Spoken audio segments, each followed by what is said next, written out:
प्रस्थापित मुख्यमंत्र्यांना डावलून नवीन लोक आणलेले आहेत. त्याच्यामुळे शिंदे कोण हा प्रश्न लोकांपुढे पडलेला आहे ना, की वेगळा काही आहे का, की फडणवीसांच्या जागी वेगळं कोणी आणलं जाते का, त्यासाठी थांबलंय का.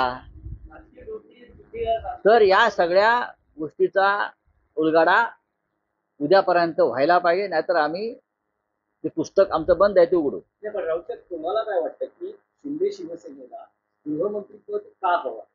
शिंदे सेनेला गृहमंत्रीपद यासाठी हवं आहे की त्यांना पोलिसांचे सलाम हवेत. पोलीस यंत्रणा वापरून त्यांनी अनेकांवरती खोटे गुन्हे दाखल केले, दहशत निर्माण केली, निवडणुका लढण्याचा प्रयत्न केला.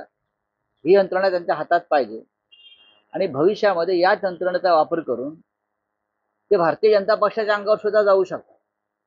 ही त्यांची वृत्ती आहे आणि विकृती सुद्धा आहे. दुसऱ्या क्रमांकाचं खातं हे गृह खातं आहे, पण मुख्यमंत्री गृह खातं आपल्याजवळ ठेवतो, देवेंद्रजींनी ठेवलेलं आहे. कारण जेव्हा जेव्हा आम्ही त्यांच्याशी पूर्वी चर्चा करायचो तेव्हा ते सांगायचे की उद्धव ठाकरेंनी गृह खातं दुसऱ्या पक्षाला द्यायची चूक करू नये, आमचं तेच म्हणणं होतं. आणि गृह खातं विधानसभेचं अध्यक्षपद त्या काळात ते संवेदनशील विषय होते, त्यांच्यामुळे आमचं सरकार पडलं, आता पडलं नसतं.